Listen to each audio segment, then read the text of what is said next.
Good morning everyone, প্রিয়াঙ্কার ব্লগসের একটি নতুন ব্লগে আপনাদের সবাইকে স্বাগত জানাচ্ছি।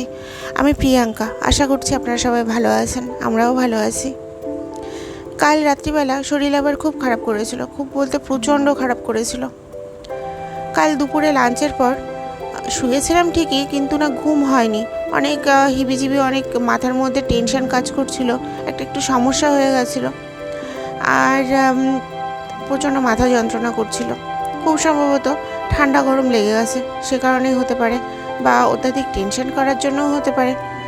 তো দুপুরবেলা ঘুম হয়নি, তো তার একটা সাইড এফেক্ট রাত্রিবেলা পড়েছিল। আর রাত্রিবেলা মনে হচ্ছিল পৃথ্বীবাবুকে কতক্ষণে আমি খাইয়ে দাইয়ে ঘুম পাড়াতে পারলে অন্তত আমি একটু রেস্ট নিতে পারবো, আমি একটু ঘুমোতে পারবো। ঘুমানোর জন্য খুব ছটফট লাগছিল। যদিও বা আমি যে খুব একটা ঘুমোতে ভালোবাসি তা কিন্তু নয়, যতটুকু দরকার ততটুকু ঘুমোলেই আমার জন্য ঠিক আছে। ওর থেকে বেশি শুয়ে থাকা বা ঘুমিয়ে থাকার মানুষ আমি না। তো কালকে এতটাই শরীর খারাপ লাগছিল, কালকে বলতে কয়েকটা দিন যাবতীয় এরকম হচ্ছে। তো পৃথ্বীবাবুকে ঘুম পাড়ানোর অনেক চেষ্টা করেছিলাম, 12টা অবধি চেষ্টা করেছি, তারপরে দেখলাম যে না, আর ঘুম হচ্ছে না। তারপর মায়ের কাছে হ্যান্ড ওভার করে দিয়েছি, মা প্লিজ ওকে ঘুম পাড়াও, আমি আর পারছি না। তারপর মা ওকে ঘুম পাড়িয়েছে, আর আমি মোটামুটি 12:30টার মধ্যে কালকে ঘুমিয়ে পড়েছি। বিছানায় শোয়ার সাথে সাথে এত ঘুম পেয়েছে, মানে এক ঘুমে রাত কাভার হয়ে গেছে। সকালে যখন ঘুম থেকে উঠেছি তখন এই 5:15টার মতো বাজে। তো যখন উঠেছি, ঘুমটা ভেঙেছে, চোখটা খুলেছি, তখন কোনো ব্যথা যন্ত্রণা কিচ্ছু ছিল না। তবে বিছানায় যখন উঠে আমি বসেছি, মনে হলো যে প্রচণ্ড যন্ত্রণা, মাথা যন্ত্রণা হচ্ছিল। মাথার বাঁ সাইডটাতে কানের উপরে দপদপ দপদপ করছিল, ঠান্ডা গরম লেগে গেছে প্রচণ্ড। আর ওই যে একটু টেনশানে কাজ করছিল। এখন না ওই টেনশন ফেনশন নিতে পারি না। আগে একটা সময় প্রচণ্ড টেনশন করতে পারতাম, মানে যে কাজে টেনশন করতে হয় না সেটা নিয়েও করতাম, এরকম মানুষ ছিলাম। কিন্তু এখন না, ওই খুব বেশি কিছু না হলে খুব একটা টেনশন আমি করি না, আর ওই টেনশন জিনিসটা একদম নিতে পারি না, এমনই অবস্থা হয়ে গেছে এখন। তো যাই হোক না কেন, প্রচণ্ড যন্ত্রণা হয়েছে, সারাটা দিন খুব খারাপ কেটেছে। তারপরে যদিও বা আজকে দুপুরবেলাটা একটুখানি সময় ঘুমিয়েছিলাম, ঘুমানোর পর শরীরটা অনেক অনেক অনেক ফ্রেশ লাগছে। কয়েকটা দিন খুব খাটাখাটনি হয়ে গেছে। খাটাখাটনি বলতে গেস্ট রুম, ড্রয়িং রুম আমি রোজ দিন ভাবি আপনাদের সাথে শেয়ার করব, কিন্তু হয়ে উঠছে না। তো কিছু কিছু জায়গা ছিল, সেই জায়গাগুলো পরিষ্কার করেছি। নোংরা ঠিক হয়নি, মানে অনেক দিন পর পরিষ্কার করলাম। আর যেহেতু গরমটা খুব পড়েছে, বৃষ্টিটা ঠিকঠাক মতো হচ্ছে না, তো সেই কারণে প্রচণ্ড ঘেমে যাচ্ছিলাম সকালবেলার টাইমটাতে। ওই জায়গাগুলো একদিন এক একটা জায়গা করেছি, যেমন একদিন গেস্ট রুম করেছি, একদিন ড্রয়িং রুম করেছি, একদিন সিঁড়িটা করেছি। ঝুলটুল হয়ে থাকে, মোছা পরিষ্কার করা, সব জিনিসপত্র সরিয়ে এগুলো করতে গিয়ে না প্রচণ্ড ঘেমে যাচ্ছিলাম। তো সেই কারণেই হয়তো ঠান্ডা গরমটা লেগেছে। আর তার মধ্যে এসির হাওয়া তো ধুচিয়ে খাওয়া হচ্ছে, তার কারণে এতটা গরম পড়েছে। আগে যে খুব একটা আমরা এসির হাওয়া খেতাম তা কিন্তু নয়, এই পৃথ্বীবাবু হওয়ার পর থেকে, বিশেষ করে এই বছরটাতে প্রচণ্ড মাত্রায় এসির হাওয়া খাওয়া হচ্ছে, শুধুমাত্র পৃথ্বীবাবুর জন্য। ও না থাকলে আমরা এতটা এসির ঠান্ডা হাওয়া মানে আমরা ব্যবহারই করি না। ধরতে গেলে এসিটা ওই যে কেনা হয়েছে, ওর উপর থেকে নামে মাত্র হয়তো কয়েকটা দিন, হয়তো ঘন্টাখানেকের জন্য চালিয়েছি, কি চালাইনি, এরকম একটা ব্যাপার। তো এই যে এই সময়টা, এই এখন মোটামুটি দুপুর 1টার মতো বাজে, আর আকাশটা এত সুন্দর লাগছিল। ছাদে উঠেছিলাম ঠাকুর ঘর থেকে প্রসাদ নামানোর জন্য ঠাকুরের। তো ছাদে উঠে এত সুন্দর আকাশটা দেখে না, সত্যি আর নামতে ইচ্ছে হচ্ছিল না। যদিও বা নিচে অনেক কাজ আছে, নামতে হবে। পৃথ্বীবাবুকে স্নান করানো, খাওয়ানো, সব কিছু এখনও বাকি, কিন্তু সত্যি ভীষণ ভালো লাগছিল। আর সেরকম হাওয়াও দিয়েছিল ছাদে।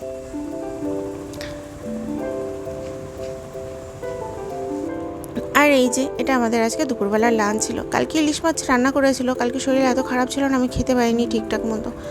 তো এই যে আজকে ইলিশ মাছ ঝোল আর হলো আলু সেদ্ধ ছিল। আজকে মাকে বলেছে একদমই কিছু রান্না করো না, কারণ আর শরীর ভালো লাগছিল না ওই সময়টাতেও। মাথা যন্ত্রণা সত্যি ভীষণই খারাপ একটা জিনিস। আর এই যে পৃথ্বীবাবু খেয়ে দিয়ে উঠে খেলছে, আর আমি আজকে তাড়াতাড়ি লাঞ্চ করে নিয়েছি।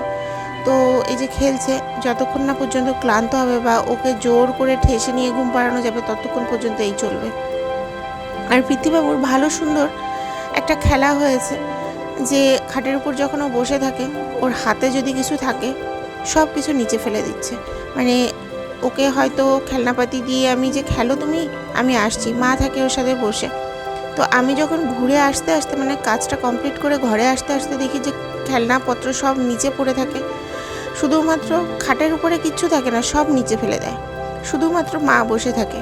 আমার মনে হয় ও যদি পারতো তাহলে মাকেও ফেলে দিত খাটের থেকে, সব কিছু ফেলে দেয়, কিচ্ছু রাখে না খাটের উপরে। তো দেখি মা আরও বসে আছে, কোন দিন যে মাকেও ফেলে দেবে এই হলো চিন্তার বিষয়। আর কোনো একটা খেলনা খুব মনোযোগ দিয়ে দেখে যে সেটাকে কি করা যায়, কোন দিক থেকে ফেলা যায় না কিভাবে ওই জানে, ভগবানই জানে, কিন্তু খুব মনোযোগ দিয়ে একটা খেলনা দেখে। হয়তো সব বাচ্চারাই দেখে, আমি যদিও বা খুব বেশি বাচ্চা কাচ্চা দেখেছি তা কিন্তু নয়। ছোটোবেলা থেকে বাড়ির বাইরে থাকতাম, হোস্টেল বা কলেজে পড়ার সময়টাতেও হোস্টেলেই থাকতাম, বা বাড়ির বাইরেই বেশিরভাগ সময় থাকা হয়েছে। ছোটোবেলায়টা একদম ছোটোবেলায় কাকুর বাড়িতে থাকতাম। তো আর আশেপাশে বাচ্চা ছিল না বললে ভুল হবে, তবে নিজেদের মানুষদের মধ্যে বাচ্চা কাচ্চা আমি সেরকম দেখিনি বলতে গেলে খুব কাছ থেকে। তো পৃথ্বীবাবুকে দেখছি যে এরকম করে, হয়তো সবার বাচ্চারা এরকম করে, আমি ঠিক জানি না। ওই যে ফেলে দিয়েছে, দেখছে যে খেলনাটা পড়ে কি একটা অবস্থার মধ্যে আছে।